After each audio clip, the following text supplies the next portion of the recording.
बढ़ते हैं आगे और अब दिखाते हैं आपको ओंकार अवामी की खबर का असर। जी हां, ओंकार अवामी राजधानी रांची के सबसे बड़े सरकारी अस्पताल रिम्स में व्याप्त कुव्यवस्था को लगातार प्रमुखता से दिखाता रहा है। वहां किस तरह से डॉक्टर लापरवाही बरतते हैं, अपनी जिम्मेदारियों से बचते हैं और किस तरह से मरीजों को दी जाने वाली सुविधाएं सिर्फ कागजों पर मुहैया कराई जाती है, इसका कई खुलासा हम कर चुके हैं। और ऐसे में सरकारी महकमा सजग हुआ है और रिम्स प्रबंधन ने ऐसे 3 डॉक्टरों पर कार्रवाई की तैयारी कर ली है जो अपने ड्यूटी को नजरअंदाज कर अस्पताल में, रिम्स में अपनी ड्यूटी को नजरअंदाज कर बाहर निजी प्रैक्टिस करते हैं। देखिए क्या है पूरा मामला। निजी प्रैक्टिस करने के मामले पर रिम्स के 3 डॉक्टरों को शो कॉज किया गया है।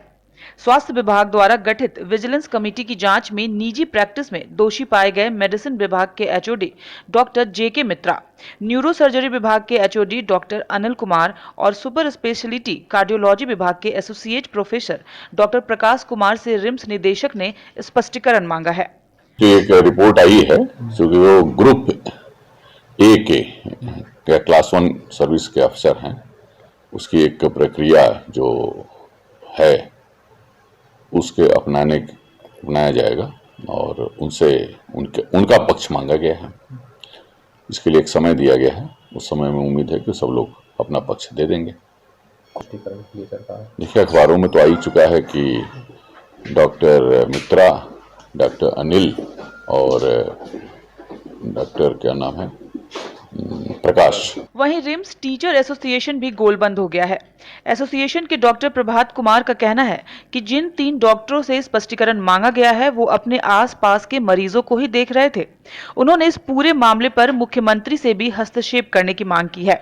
उन्होंने कहा है कि अब तक रिम्स के 8 चिकित्सक ने वीआरएस का आवेदन दिया है, जिसमें डॉक्टर पूनम सिंह फिजियोलॉजी विभाग और डॉक्टर के सिंह ब्लड बैंक का नाम भी शामिल है। तो बहुत दुर्भाग्य की बात होगी हम चिकित्सकों के लिए और हमारे समाज के लोगों के लिए और खासकर गरीब तबके के लोग जिसके लिए रिम्स बना है। रिम्स में अगर आप दिन भर काम करते हैं सुबह 9 से 5 तक, आप देख लीजिए जिन तीनों का नाम आया है उनको आप मीडिया बंधुओं से हम बोलते हैं कि आप कभी भी आके चेक कीजिए, 9 से 5 वो लोग यहीं रहते हैं। हम चिकित्सक हैं, हमको बाहर में भी सेवा देना है, यहाँ भी सेवा देना। हम कभी भी किसी भी इंसान को, किसी भी आदमी को हम मना नहीं कर सकते कि हम आपको चिकित्सा सलाह नहीं देंगे।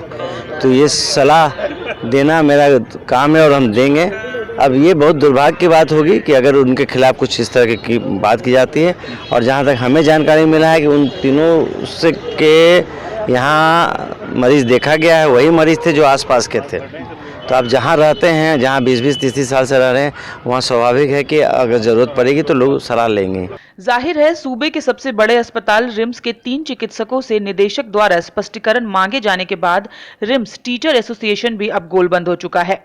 एसोसिएशन ने इस पूरे प्रकरण में सरकार से हस्तक्षेप की मांग भी की है।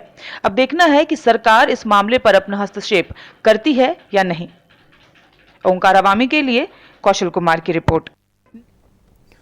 तो लगातार नजरों में आने के बाद रिम्स प्रबंधन ने थोड़ी सजगता दिखाई है और कार्रवाई की कवायद की है, लेकिन इस तरह के कोई 1-2 चिकित्सक नहीं है जो रिम्स में अपनी ड्यूटी को नजरअंदाज कर बाहर निजी फायदे के लिए दूसरे कामों में अपना वक्त लगाते हैं। तो ऐसे में सभी डॉक्टर और जो चिकित्सक संघ रिम्स में मौजूद है वो ऐसे डॉक्टरों के साथ खड़ा हो गया है। यानी कि अब तनातनी की स्थिति देखने को मिलेगी चिकित्सकों और प्रबंधन के बीच, और फिर इसका खामियाजा कहीं मरीजों को ना भुगतना पड़े। रांची स्टूडियो का रुख करते हैं और उनसे जानते हैं कि रिम्स में जो ये हालात बन रहे हैं ये क्या इशारा कर रहे हैं। संजय जी।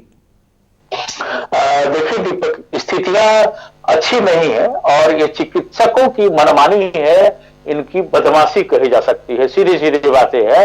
जब एक तरफ आप पैसा ले लेते हैं कि हाँ हम प्रैक्टिस नहीं करें तो प्रैक्टिस क्यों करते हैं? चिकित्सकों को और सरकार में हमेशा तनातनी चलते रहा है। जगन्नाथ मिश्र, एकीकृत बिहार में जब जगन्नाथ मिश्रा मुख्यमंत्री हुआ करते थे उस वक्त ये लोग बड़े पैमाने पर हंगामा किया जाता, लोग सड़क पर उतर आए थे लोग, और इन लोगों ने कहा कि नहीं, हमें चूंकि नॉन प्रैक्टिशनर भत्ता नहीं मिलता है तो हम प्रैक्टिस करेंगे।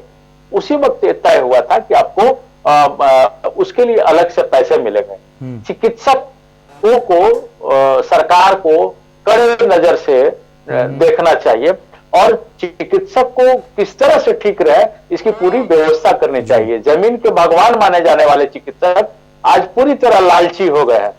मैं बता दूं कि यहाँ सिर्फ रिम्स की ही व्यवस्था नहीं, सदर अस्पताल चाहे जिला का हो चाहे ग्रामीण क्षेत्र कहीं चले जाइए, सदर अस्पताल के तमाम चिकित्सक प्राइवेट प्रैक्टिस करते हैं, डिग्री ले रहे हैं सरकारी, तमाम लाभ उठा रहे हैं सरकारी। मान लीजिए जो चिकित्सक पढ़ते हैं पढ़ाई करते हैं तो किसका पैसा खर्च होता है? सरकार का। 1 लाख 1.5 लाख रुपया में वो लोग पढ़ा लेता है, लोग 2 लाख रुपया साल में पढ़ा लेता है लोग, और फीस लेंगे 500 रुपया। तो सरकार को कड़ी नजर रखना चाहिए, इस पर पूरी तरह से बैन कर देना चाहिए, VRS नहीं देना चाहिए। इसके अलावा अगर इस तरह की बदतमीजी करते कोई चिकित्सक पकड़े जा रहे हैं तो किसी प्रकार की प्रैक्टिस पर बैन लगाना चाहिए। सरकार को इस पर कड़े कदम उठाने की जरूरत है, तभी समाज या देश या हमारा राज्य स्वस्थ रह पाएगा और व्यवस्थित रह पाएगा।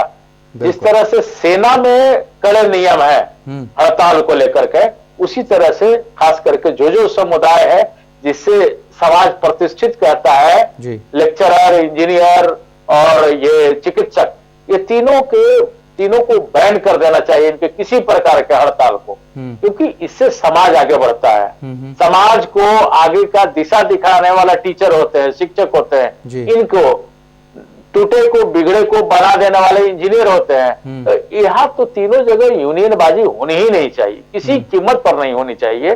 और दीपक, अब सख्ती की जरूरत है, सरकार सख्त हो, सबसे बड़ी बात यही है। बिल्कुल, डॉक्टर्स को भी अपनी जिम्मेदारी समझनी चाहिए। बहुत बहुत धन्यवाद संजय समर इस तमाम बातचीत और जानकारी के लिए। तो नियमित रिम्स पर मीडिया की नज़र रही, तो रिम्स प्रबंधन ने भी अपने ऊपर दोषारोपण लेने से बेहतर समझा कि चिकित्सक जो लापरवाही बरतते हैं अपनी ड्यूटी के दौरान, उन पर ही कार्रवाई की जाए। लेकिन जैसे ही रिम्स प्रबंधन ने लापरवाही बरतने वाले चिकित्सकों पर कार्रवाई की, चिकित्सकों का समूह एकजुट होकर प्रबंधन से भिड़ने को तैयार हो गया है।